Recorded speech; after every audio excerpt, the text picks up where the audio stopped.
I Mm, did American Idol when I was 17 years old. right. And it was a harrowing experience that was really career defining for me because I ended up forgetting my lyrics in the semifinals to one Oh of my my songs. God. I just stood there like a deer in headlights with music playing in the background.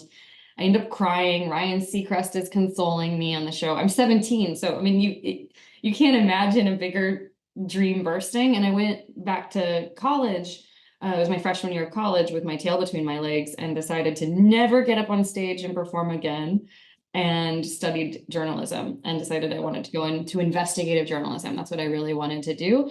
And I would spend my free time in Miami going to junkets and interviewing people like The Rock, or whoever I could find that was coming down to Miami for my reel. So once I got out of college, I had a reel, and that was actually the first thing I started doing was television hosting or digital media hosting because at the time no one wanted to do digital media. It was the bastard child of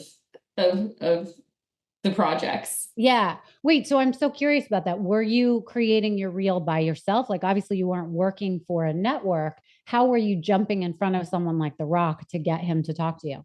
University of Miami Television. It was not an impressive outlet, but because Miami was such a small town, any of the junkets, we tended to get in there. So Wow. That's so yeah, amazing. so I had a reel, and then by the time I graduated college early and I came to Los Angeles and immediately started working as a host, mostly for red Isn't carpets. isn't it amazing that back in the day, it was imperative that you had a reel. You had to show people your worth and what you've done.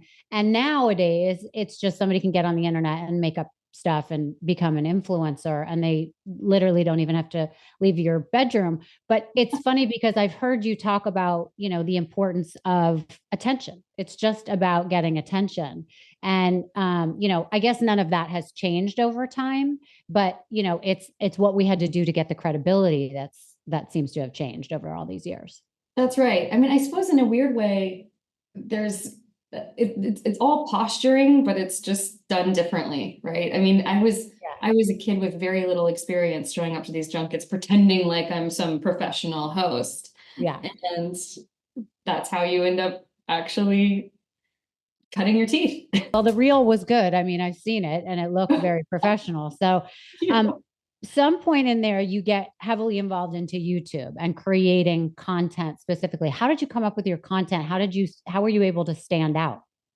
The first time, well, so I was actually producing a show for DirecTV at the time, and it was a show where I was traveling the world with two other girls, meeting our MySpace friends. So it was kind of considered one of the early digital integrated shows, and so I was very interested in what was happening online. And I don't know. I think it was Lonely Girl 15, Jessica Rose, who later became a good friend of mine, but she had become this overnight sensation on YouTube. These videos of her, she was an actress, and people thought that the storyline they were watching was real, and it wasn't. And I found that really intriguing. And I remember just kind of watching and sitting back and thinking, wow, that's amazing. I can barely I really at the time wanted to act, and I couldn't get auditions to act because Mhm. you had to have a separate agent, you know how it goes.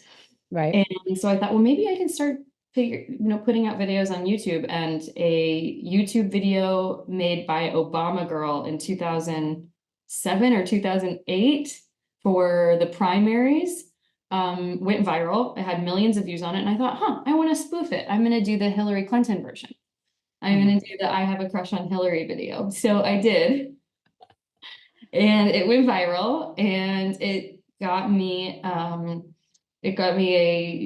a short-term job offer from, I think it was Fox News at the time, but I ended up wow. going to MSNBC and CNN and being like a political correspondent sort of through Mhm. that video, which was so wild. So I was like, okay, this is a very powerful medium.